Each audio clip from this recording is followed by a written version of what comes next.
Eu me criei no interior do Rio Grande do Sul, um lugarzinho muito pequenininho, que era o município de São Luís Gonzaga das Missões, e que só tinha o elementar. Meu pai era um comerciante, então ele deu um jeito de me mandar estudar fora. Eu fui escolhido o homem da família que teria que estudar. Na faculdade, até o terceiro ano, eu achei ainda que ia voltar para o interior, para fazer medicina do interior. Recém-formado em Porto Alegre, na Faculdade de Medicina, eu encontrei o grupo de fisiologistas argentinos liderado pelo professor Bernardo Say, Prêmio Nobel de Fisiologia e Medicina de 47, e entre os discípulos dele notáveis, Eduardo Braun Menendez, que havia descoberto a angiotensina, que é uma das substâncias muito importantes na regulação da pressão arterial. Eu não queria nada com fisiologia, eu queria ser clínico. E aí eu fui lá fazer dessas coisas assim, tá bom, vamos, eu vou fazer um estágio. Aí nunca mais voltei, né, para a clínica. E fui a Buenos Aires, fiquei lá uns 7, 8 meses, no laboratório do professor Bernardo Say. Fui aos Estados Unidos para completar minha formação científica. Eu ia com bolsa da Rockefeller. E o Bernardo Say é que me indicou o lugar que eu deveria ir. E ele disse que o melhor fisiologistas cardiovasculares era lá nessa universidade, que era uma universidade do sul dos Estados Unidos, da Geórgia. A Rockefeller disse, não, ele não pode, ele tem que ir para uma universidade da costa leste ou costa oeste. É lá, né? E ele disse, sim, pode não ser a melhor universidade, mas ele é o melhor pesquisador cardiovascular que temos. E era realmente. William Hamilton era o fisiologista e, junto com ele, tinha o Raymond Alquist, que descobre todos os beta, os receptores alfa, beta, adrenérgicos, era o Alquist. Então eu aprendi os alfa e beta receptores com o próprio criador, o Alquist. Cheguei em Ribeirão Preto em 57, estava se formando a primeira turma, Ribeirão Preto começou em 52, e encontrei um ambiente notável. Quer dizer, Ribeirão Preto era cativante, porque a faculdade foi formada dentro da Universidade de São Paulo, uma segunda faculdade de medicina, mas com uma ideia básica de pesquisa. Então não tive dificuldade em montar as minhas coisas de cardiovascular. E comecei a trabalhar.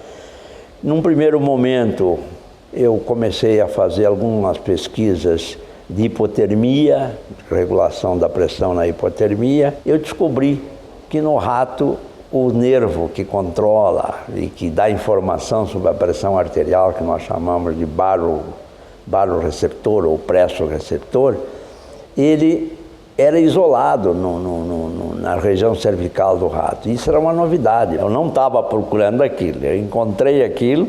Agora, encontrando, eu realmente resolvi estudar e fazer um estudo sistemático. E aí saiu vários trabalhos sobre até como trafegam esses nervos, as características desses nervos no rato para regular a pressão arterial.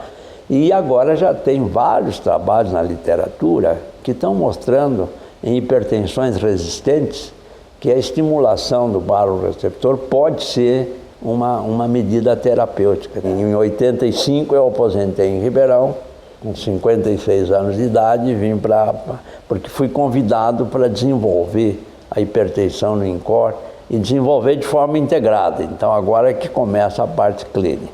Então eu vim para São Paulo para fazer isso, continuar a minha pesquisa experimental, que era o que eu sabia fazer, tinha um reconhecimento internacional. Mas eu queria também fazer a pesquisa clínica, que eu não estava fazendo em Ribeirão Preto. Eu lá só trabalhava no departamento de fisiologia. Eu consegui uma equipe, que é para o que eu vinha fazer aqui, uma equipe integrada. Fisiologistas, clínicos, biologistas moleculares, educação física, enfermagem, psicologia, nutrição, todos voltados para estudar hipertensão. Então eu não tenho dúvida nenhuma. Quer dizer, esse grupo aqui do INCOR é o grupo de ponta. Em 93 eu me tornei presidente da academia. E foi um momento muito interessante, porque a academia foi solicitada em 97, 98, a participar de um conjunto de academias que estavam querendo criar uma espécie de federação das academias, que aí vem a se chamar IAP. Inter-Academy Panel. A minha participação foi muito ativa. Eu realmente conhecia o mundo científico, a política científica, como é que as academias se auxiliam uma à outra, quais são os temas importantes globais que a gente tem que procurar fazer com que as academias e os pesquisadores de maneira geral no mundo se preocupem. A medicina translacional é um nome que parece estranho, etc. Fazer a translação, a deslocação, a passagem.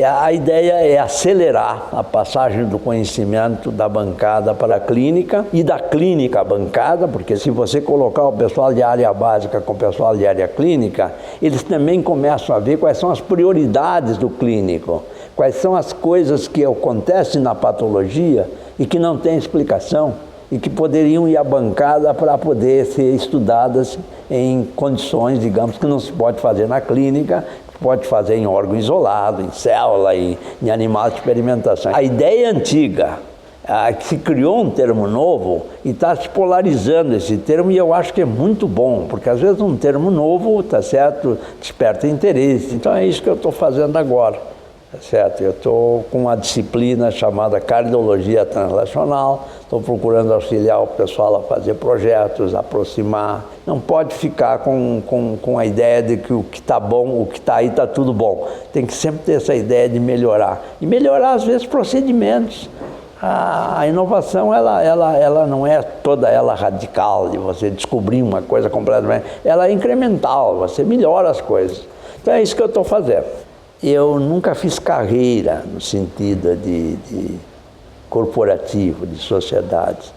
Eu sempre fiz parte dessas associações de academia porque eu estava trabalhando na bancada e continuava trabalhando. Então, acho que... O senhor se vê como um cientista e professor. Sim, eu sou um professor cientista, mas ativista. Eu acho que esse é o mote, quer dizer, o cientista ele não pode ficar só lá na bancada dele. Ele tem uma obrigação social, ele tem que fazer com que a ciência realmente reverta em benefício social.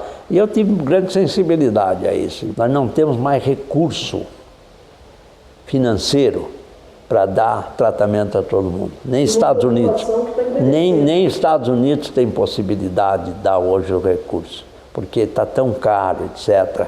Então nós temos que fazer isso, nós temos que trazer a prevenção da doença para um terreno em que é mais barato e com muito mais repercussão, porque a pessoa vai ficar mais tempo gozando de boa saúde. Um dia ele vai adoecer, mas ele fica mais tempo com saúde, tá certo? E não ter uma doença precocemente, aos 40, 50 anos, e a sociedade ter que mantê-lo doente mais 20, 30 anos. Então o médico não pode ficar só com a ideia curativa, ele tem que fazer uma visão, digamos, mais de prevenção da doença, envolvimento com a sociedade, etc.